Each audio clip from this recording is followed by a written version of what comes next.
This is going to blow your mind. Avoidants always spiral into guilt when you follow this yellow brick road. But you can't skip any aspect of it, you can't cheat it, and you can't rush it just because you want them to feel bad faster. Okay, so before you is a yellow brick road spiraling into a black hole. That black hole is meant to represent guilt.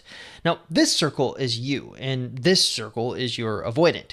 There's also 5 road stops along the way. Each one of these stops represents some type of psychological principle that makes an avoidant feel guilty. Now, the way the road works is simple. You're going to walk with them on the yellow brick road, ensuring that they stop at each marker until you get to the black hole, and then you're going to kick them in, 300 Sparta style. Okay, not really, but maybe just a little bit, but not really. Let's start first with stop number 1. The Hadonic Treadmill. All right, so what the heck is a hedonic treadmill? Well, I'll let our good friend Wikipedia tell us. It's the conjecture that humans quickly return to a relatively stable level of happiness or sadness despite major positive or negative events or life changes. All right, so let's play this out. We know from the avoidant death wheel that right around stage 4, avoidants start thinking of leaving you. But that's actually the overly simplistic view. What's really happening is that they convince themselves that ending the relationship will solve their internal discomfort. Now, that's an interesting word, internal discomfort. What does that look like? Well, speaking as an avoidant, the best way I can describe it is it's this restless, low-grade hunger to get back to my independence, like almost an itch under the skin. Now, we're going to start romanticizing the freedom we had before you. Now, I'll picture late nights alone. There will be no obligations, no one asking where I am. Now, in my mind, my independence becomes this cure-all for every ounce of discomfort I feel in the relationship. And so, eventually, I'll leave the relationship thinking that is going to fix everything. And for a while, it's going to be great. This is the whole separation elation phase that you see pictured in the death wheel. But that doesn't last forever because my attachment issues, this constant need to return to independence, doesn't make me happy. I want more. I want a relationship. And here's where the hedonic treadmill kicks me in the teeth, because I suddenly realize the same restlessness I blamed on you has followed me into my perfect freedom. Nothing has changed except the person next to me.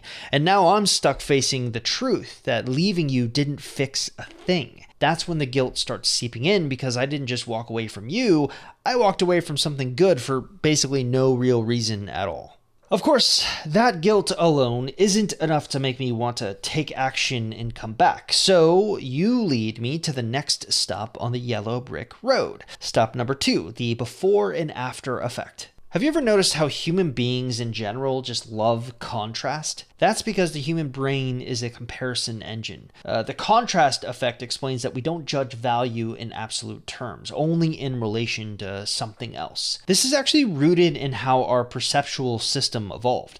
Think of early humans. They had to detect differences in environment, resources, and potential mates very quickly to make survival decisions. So for example, let's say you have 2 berry bushes that look exactly the same, but one has slightly darker and shinier fruit. That subtle contrast literally could mean the difference between finding a rich food source or getting sick. So the brain learned to fixate on those differences because noticing them literally kept you alive. Now, nowadays, we're way past the berry death picking issue. But when it comes to choosing a mate, well, the contrast effect is still very much in play. Look no further than Adele. So in 2019, Adele announces that she's getting a divorce and she kind of disappears for a while. Then a few years later in 2021, she debuts a radically different look and social media explodes. Now, whether people knew her personally or not, the before and after photos triggered endless commentary. Comparisons to her past self were basically unavoidable. But this wasn't just gossip. It was the contrast effect in action, but on a mass scale. People were reevaluating her value based purely on visible change. And the what if she had been like this all along conversations were everywhere. Okay, so let's play a hypothetical game. An avoidant leaves you. What do you do? Do you get revenge? Do you blow up their phone and beg for them back? Do you post cryptic quotes on Instagram so they accidentally see them? No, I think Frank Sinatra said it best. The best revenge in life is massive success. Adele is essentially your spirit animal. So when someone sees a transformation that dramatic, it doesn't just register as, wow, they look different. It kicks their brain into a psychological concept called counterfactual thinking, which is basically the mental habit of running what could have been scenarios. That might actually look something like, if I'd stayed, would I be next to that version of them right now? Or if I hadn't walked away, how would things be different? Here's the key though. This only works if there's something worth comparing. You can't trigger the before and after effect if your after is just the same as your before. This is where the upgrade comes in. Not a fake Instagram curated version of you, but genuine growth, physically, emotionally, socially, the kind of upgrade that makes people stop scrolling for a second. Look. When an avoidant sees that version of you, they don't just notice the change, they start mentally living in the alternate future they forfeited. And the bigger the gap between the before you and after you, the harder those simulations hit. That's another seed of guilt on the spiral, and it only grows from here as we move on to stop number 3, the looking glass self-shift. Actually, before we do that, there's one more thing about the before and after effect that I'd like to say. You don't get that kind of transformation by accident. It takes intentional change, the right strategy, and knowing exactly which levers to pull so an avoidant starts to see you differently. That's why I put together my Seiter Super offer. It's basically everything I've learned from over a decade of coaching people through breakups, plus the exact framework to upgrade yourself in a way that makes avoidants feel that what could have been sting, and full lifetime access to our community. For a limited time, you can get 50% off, and all you have to do is just simply click the link in the description. All right, so we're back on the guilt road. So what is this looking glass shift? Well, your self-concept, or the way that you see yourself, isn't something you build alone in a vacuum. It's partly built on how others reflect you back. And we all have mirrors in our lives, people who, through the way they look at us, speak to us, and believe in us, reinforce the best parts of who we are. And if you've ever been close to someone, you know exactly what that feels like. The way they look at you when you're at your best. The belief they have in you when you don't even have it in yourself. For an avoidant, you were potentially one of those mirrors.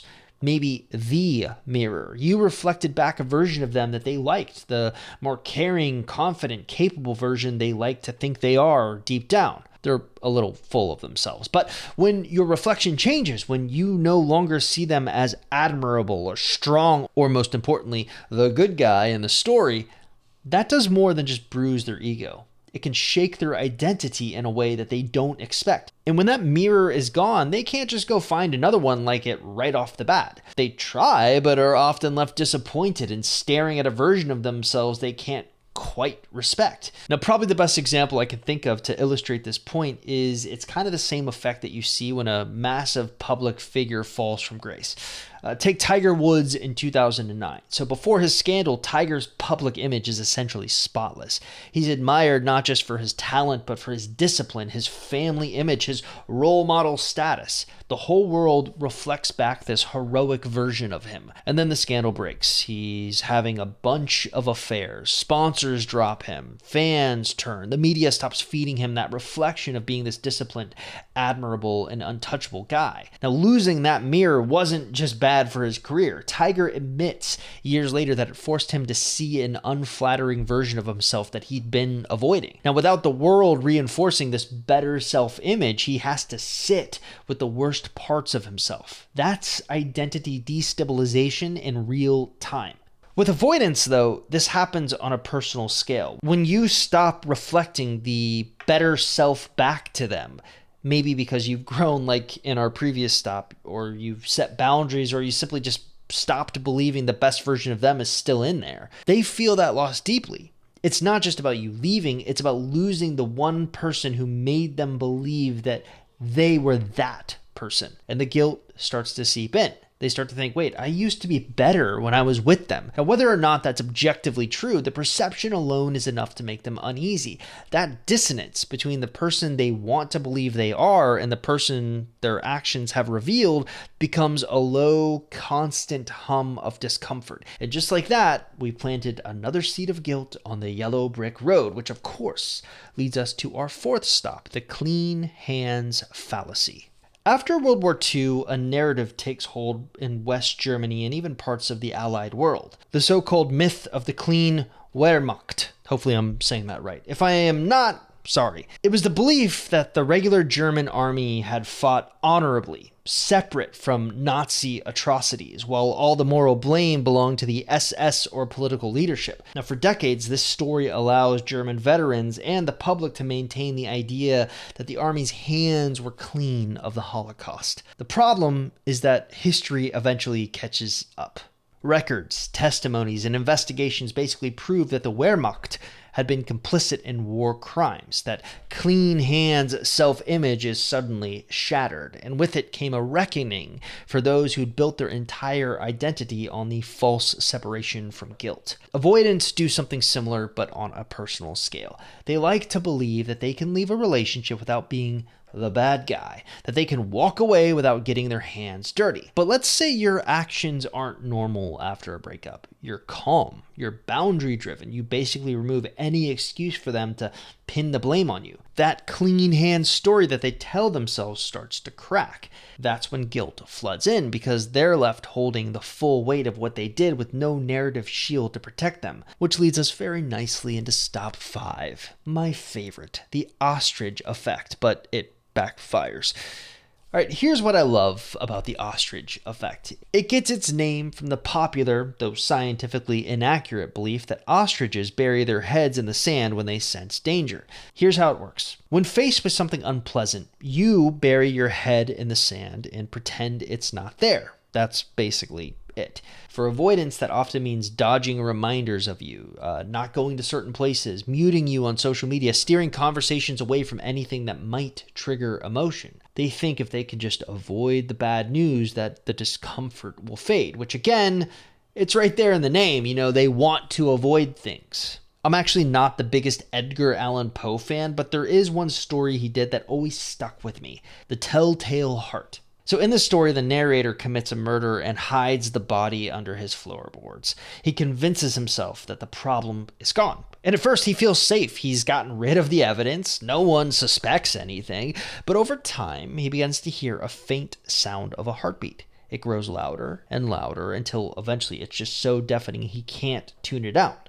Of course, the sound is only in his mind. His own guilt is made impossible to ignore. In trying to bury the truth, he only amplifies it. Now, like I said earlier, avoidants do the same thing emotionally. They try to bury reminders of you, avoiding the places you went together, muting your updates, staying far away from anything that stirs up memories. But reminders always have a way of resurfacing. And here's the guilt driver. When the reminder finally breaks through, the emotional punch is amplified because they've been suppressing it for so long. It's not just one moment of discomfort. It's every avoided thought crashing down all at once. Now, think back to our journey on the yellow brick road. In a weird way, the avoidant walking it is a lot like the narrator in the Telltale Heart. Every stop along the way, the Hadonic Treadmill, the before and after effect, the looking glass shift, the clean hands fallacy, it adds to the sound in their head. At first it's faint, easy to ignore, but each stop makes it louder. The contrast they see in you, the cracks in their self-image, the loss of your belief in them, the shattering of their excuses, it all builds. And by the time they reach this point in the road, the guilt isn't a whisper anymore. It's a pounding heartbeat they can't escape, and no amount of avoiding you will make it stop.